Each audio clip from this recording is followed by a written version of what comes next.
Bonjour, je m'appelle Moussa Kone. Je vais vous raconter mon histoire.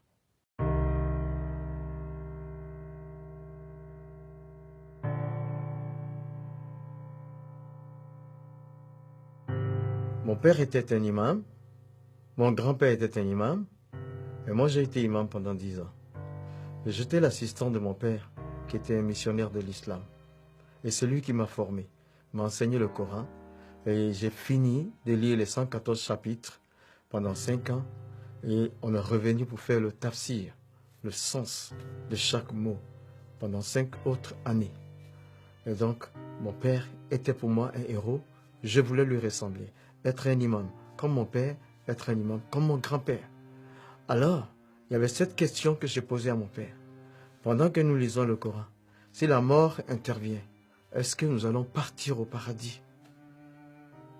Et là, sa réponse a été, on ne peut pas le savoir pendant que nous sommes vivants. Parce qu'il y aura des balances qui seront érigées au jour du jugement et ça va peser les œuvres de chaque personne. Et donc, à cela, j'ai commencé moi-même mes propres recherches. Alors, je commence par la 100e sourate dans le Coran. À partir du verset 3, il dit « Inna lisan li rabihe la kanudun, wa innahu ala zalika la shahidun, wa innahu li hubli khairi la shadidun. » C'est-à-dire, l'homme est ingrat envers son Seigneur et il est témoin de son ingratitude. Le Coran veut dire que tous sont pécheurs, tous les humains pêchent. Après la 101e sourate dit « Fa'amaman sakulati mawazinuhu fahuwa fi shati radiyati, wa amaman kafati mawazinuhu fa'umuhu khawiyati, wa ma adirika ma khiyaha nar khawiyati. » C'est-à-dire, si tes œuvres bonnes surpassent le péché, tu vas au paradis, mais si c'est l'inverse, tu vas en enfer. Alors je commençais à réfléchir. La 100e sourate me dit que je suis pécheur et la 101e sourate me dit que je dois avoir plus de bonnes actions que de péchés. J'avais 35 ans, je ne connaissais pas le nombre de mes actions, ni bonnes ni mauvaises. Logiquement, je ne pouvais pas savoir mon séjour dans l'au-delà, ce qui m'attristait beaucoup. Et dans mes recherches, j'ai aussi découvert la personne de Jésus dans le Coran. Je le découvre d'abord avec des titres. Dans la 4e sourate, verset 171, il y a 3 titres au moins. Il y a Al-Masih, le Messie. Il y a Ruhullah, l'Esprit de Dieu. Il y a Kalimatullah, la parole de Dieu. Je suis donc le Messie, la parole de Dieu, l'Esprit de Dieu. Ensuite, je découvre que Jésus n'a jamais péché. Il n'a pas péché dans le Coran. Mais par contre, j'ai découvert les péchés des autres prophètes. Alors, le prophète de l'islam, 48e sourate, versets 1 et 2. Il dit, Allah lui dit, nous t'accordons la victoire pour te prouver que nous pardonnons tes péchés. Je dis, mais lui aussi, il a péché, mais Jésus, jamais. Il n'a pas péché. La 19e sourate dit, un enfant saint, sans péché, à sa naissance, un enfant saint. Ça veut dire sans péché.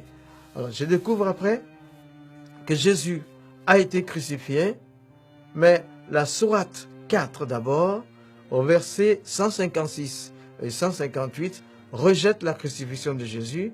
Ces versets disent que quelqu'un d'autre a été crucifié à sa place.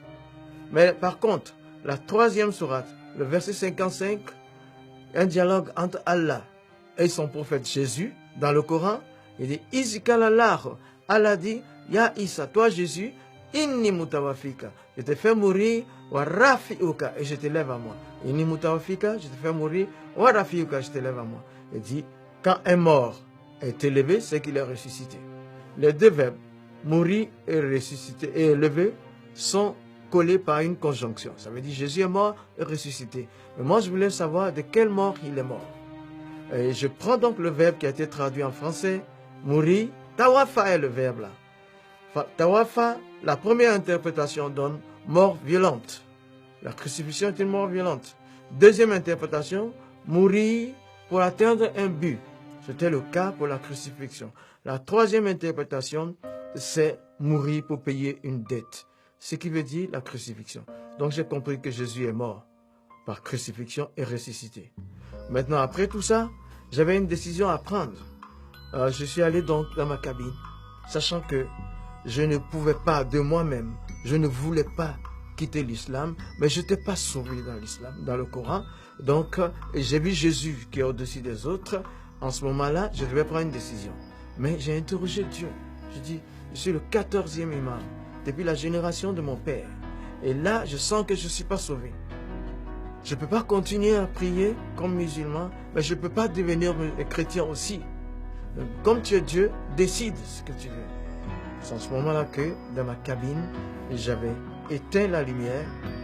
Et pendant que je m'apprêtais à dormir, il y a eu une autre lumière qui s'est faite et une personne était présente avec moi dans le bateau.